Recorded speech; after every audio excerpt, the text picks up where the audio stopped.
Salam, selamat pagi Bapak Ibu yang terkasih di dalam nama Yesus Kristus. Dalam perjumpaan pagi hari ini, saya berharap Bapak Ibu dalam keadaan sehat selalu dalam pertolongan Tuhan. Dan kita akan merenungkan kebenaran firman Tuhan di pagi hari ini. Sebelum itu, mari kita berdoa.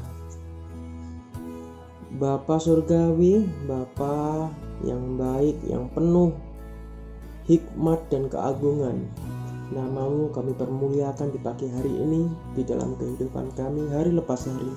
Kami bersyukur atas penyertaan dan perlindungan-Mu hingga pada saat ini kami boleh Engkau dapati dengan keadaan sehat.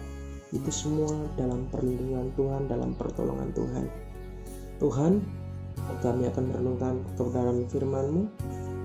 Biarlah Tuhan memberkati kami semua di pagi hari ini. Di dalam nama Yesus, haleluya, amin. Bapak Ibu, renungan kita di pagi hari ini bertema pelajaran dari kehidupan Ishak yang terambil di dalam kitab Kejadian 17 ayat 17 dan 18 ayat yang ke-12 dan Kejadian 16 ayat 1 sampai 2 dan Kejadian 21 ayat 3 sampai 12.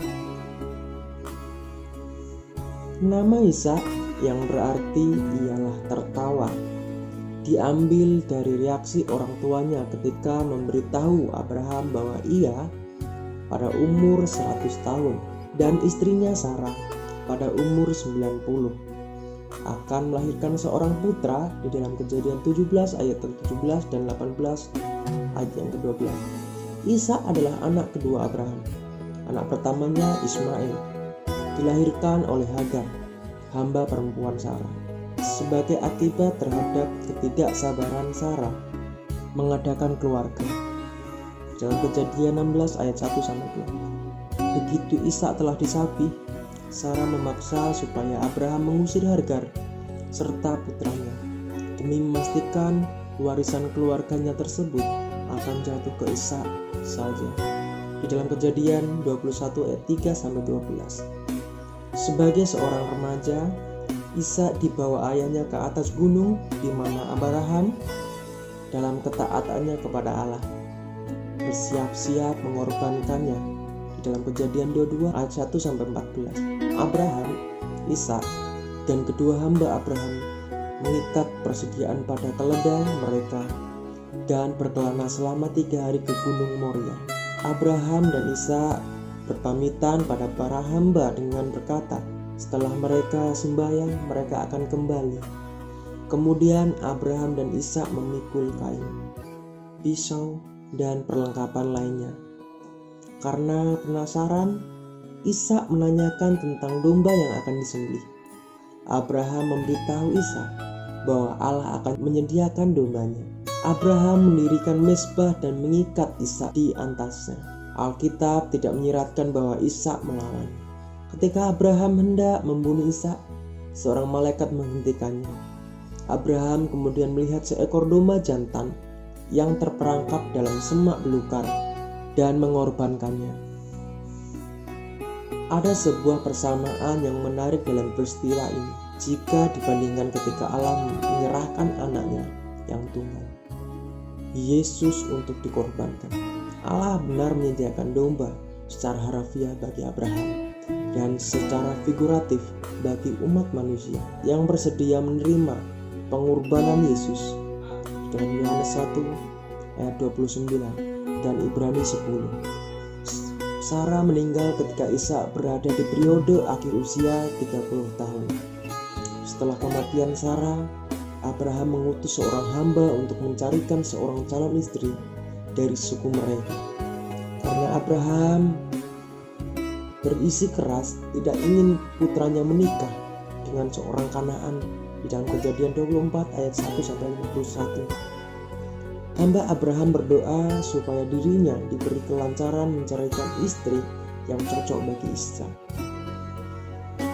Dan Allah membantu dia. Ketika ia berusia 40 tahun, Ishak menikahi Ribka, sepupunya. Di dalam Kejadian 25 ayat 20. Alkitab memberitahu kita bahwa Ishak mencintainya dan demikian ia dihiburkan setelah ibunya meninggal.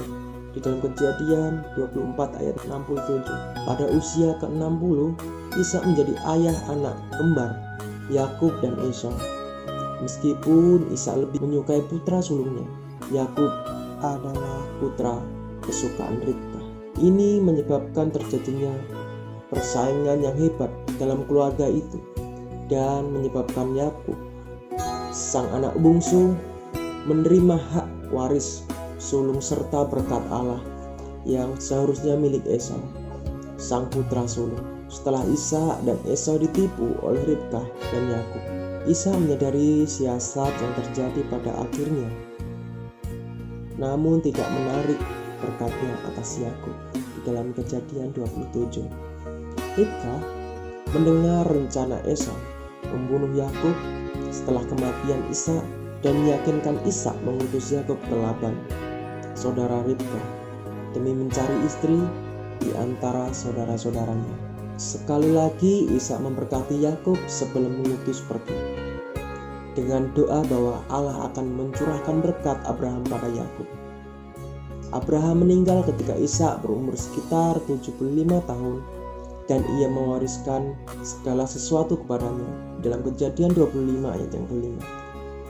Meskipun Ismail telah diusir, meskipun Ismail telah disuri ketika Ishak telah disapih, baik Ishak maupun Ismail mengubur Abraham. Di dalam Kejadian 25 ayat yang ke-9. Alkitab tidak membahas hubungan mereka dan keturunan Ismail dan keturunan Ishak. Menurut sejarah permusuhan, sikap permusuhan itu masih tersisa sampai zaman ini. Akan tetapi cukup menarik bahwa kedua pria itu bersatu dalam perkabungan untuk ayah mereka. Ketika musim paceklik terjadi, Allah menampakkan diri pada Ishak dan melarangnya ke Mesir, melainkan berdiam di tempat. Allah berjanji akan menyertai Ishak dan memberkatinya dan memberikan tanah itu kepada keturunan Ishak.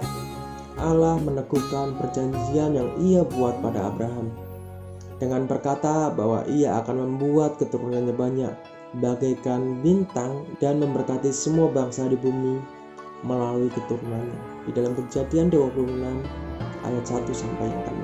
Ishak menetap di tanah Kanaan, namun mirip dengan kejadian yang dialami ayahnya sebelum ia lahir.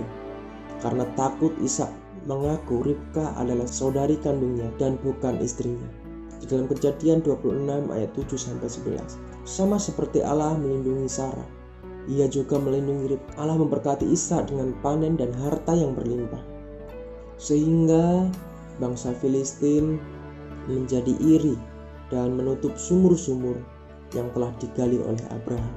Raja Filistin meminta Ishak pindah dari wilayahnya, dan Ishak pun mengindahkan permintaannya dan terus berpindah serta menggali sumur baru ketika musuh mempersoalkan air sumur dengannya. Raja Filistin pada akhirnya menyadari bahwa Ishak telah diberkati oleh Allah dan membuat perjanjian damai dengannya.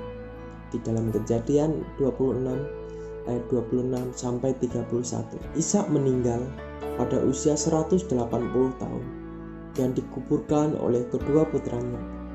Allah meneguhkan perjanjiannya dengan Yakub, putra bungsu Ishak, yang ia namai Israel. Meskipun sebagai besar kisah Ishak merupakan naratif yang sulit kita teladani dalam kehidupan kita, ada sebuah hati di dalam Ishak yang pasrah terhadap kehendak Allah. Sebagai contoh, ia taat kepada Abraham dan Sarah dan mempercayai bimbingan mereka.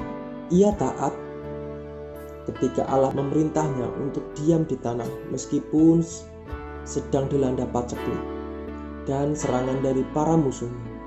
Ketika Ishak menyadari bahwa ia telah ditipu oleh Yakub, putra bungsunya, ia menerimanya dan tunduk pada yang disadarinya sebagai kehendak Allah.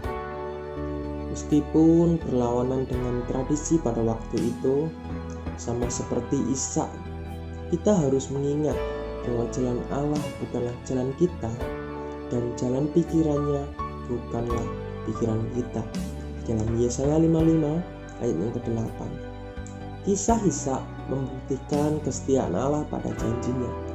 Ia telah membuat perjanjian dengan Abraham dan terus meneguhkannya pada Ishak serta Yakub putranya. Walaupun kehidupan Ishak tidak ditandai oleh prestasi yang dramatis, namun melalui Ishaklah Allah memilih untuk melanjutkan garis keturunan perjanjian. Garis yang sama yang menghasilkan Mesias, Yesus, dan selama generasi bangsa Yahudi memanggil Allah mereka sebagai Allah Abraham, Ishak, dan Yakub. Adapun beberapa ayat Alkitab di mana Allah juga menggunakan julukan yang sama. Contoh di dalam Keluaran 3 ayat yang ke-6. Ishak didaftar dengan para leluhur lainnya, dan Yesus membenarkan ia akan ditemui dalam kerajaannya dalam Lukas 13 ayat yang ke-28. Tidak ada kehormatan lebih yang dapat kita harapkan dari itu. Amin. Mari kita bersatu di dalam doa. Tuhan yang baik, kami boleh belajar dari kehidupan Ishak.